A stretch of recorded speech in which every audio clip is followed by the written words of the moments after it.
Hello, my amazing students, and welcome back to Daily English. I'm Emma. And I'm Alex. How are you all doing today? More importantly, how's your English practice going?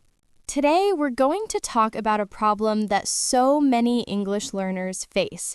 Tell me honestly, do you sometimes translate sentences in your head before you speak? Oh, yes, I bet most of you do. Don't worry, it's super common. But here's the thing, translating in your head actually slows you down. It makes conversations harder, not smoother. Exactly. And today, Alex and I are going to help you break that habit. We'll show you how to think directly in English. Trust me, this one skill can completely change the way you learn and speak. That's right. If you train your brain to think in English, you'll speak faster, sound more natural, and feel way more confident. But before we jump into the how, let's start with the why. Why should you avoid translating in your head? First of all, it wastes time. Think about it. If you form a sentence in your native language, then translate it into English, that's 2 steps instead of 1. And maybe 2 steps don't sound like a big deal if you're only saying hello or how are you?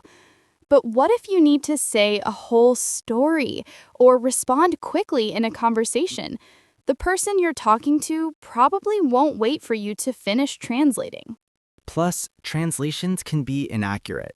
Languages don't always match word for word.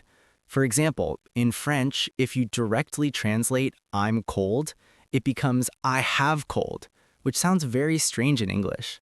Exactly. And if you get stuck searching for the perfect translation, the conversation becomes awkward. You freeze, you hesitate, and your confidence drops. So here's the golden rule. Stop translating. It only slows you down. Instead, learn to think in English. Let's talk about why this is such a game changer. The first big benefit is confidence. Right. When you cut out translation, you remove an entire step. Your brain uses less energy, so speaking feels lighter and faster. And when you speak more smoothly, you naturally feel more confident. Another benefit is that it improves your listening skills. If you think in English, your brain gets used to the natural way English words and sentences sound. That means you'll understand native speakers much faster. For example, if you think seat has a short I, like in sit, you might miss it when a native speaker says it with the long E sound.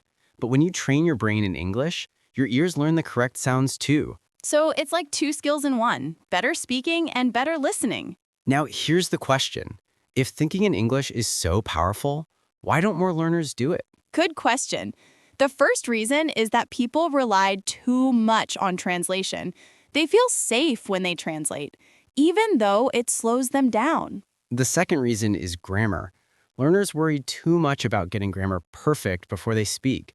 But do you stop to think about grammar when you talk in your native language? No. And guess what? Native English speakers also make grammar mistakes all the time. They don't stress about it. Another reason is fear of mistakes. Many learners feel embarrassed when they say something wrong. But mistakes are not your enemy. They're your teacher. Every mistake shows you what to improve. If you avoid mistakes, you avoid learning. And finally, many learners simply don't use English enough in their daily life. 3 classes a week won't make you fluent. You need English in your real, everyday world. All right, friends, now it's time for the exciting part. Alex and I are going to share 6 practical steps to train your brain to think directly in English. Step 1. Name things around you. This is super easy. Look around your room right now. See that chair? Say, chair. See the window? Say, window. And once you're comfortable with single words, add simple sentences. For example, the chair is black or the window is open. This helps your brain build full thoughts in English. Step 2. Talk to yourself. Don't worry, you're not going crazy. Self-talk is one of the best ways to practice. Exactly. Pretend you're chatting with a friend. Say things like, I'm making coffee or I'm walking to the bus. The great thing is nobody's listening, so you don't have to feel shy or nervous. Step 3. Use English-only dictionaries. This one is so important. Stop using dictionaries that translate into your native language. Use an English-only dictionary instead. Why? Because translation creates confusion. For example, the word kind can mean type or friendly. If you always translate, you might only learn one meaning. But if you read the English definition, you'll understand all of them. Step 4. Keep it simple. Many learners want to make long, complicated sentences right away. But the truth is, starting simple is smarter. For example, instead of saying, I need to go to the supermarket because I want to prepare dinner tonight, just start with, I need vegetables. Once you're comfortable, you can expand slowly. Success in small steps builds confidence for bigger ones. Step 5. Have silent conversations. Here's a fun exercise. Ask and answer questions in your head. For example, what should I eat for breakfast? Answer, maybe eggs. Or, should I study English or watch TV? Answer, English first, then TV. This trains your brain to respond in English automatically without needing translation. Step 6, surround yourself with English. This is the most powerful step. Fill your life with English. Watch movies in English, listen to music, follow English-speaking creators on TikTok, YouTube, and Instagram. If you love reading, grab English books. If you love music, sing along to English songs. Make English part of your lifestyle, not just a school subject. Now, some of you might be thinking, that sounds great, but how do I actually make it a habit? Don't worry, we've got some daily exercises for you. First exercise, start and end your day in English. In the morning, think about what you'll do. At night, think about what you did. Second exercise, explain things in your own words when you forget vocabulary. For example, if you can't remember refrigerator, say the big cold box where you keep food. Third exercise, track your progress. Keep a diary in English or record your voice once a week.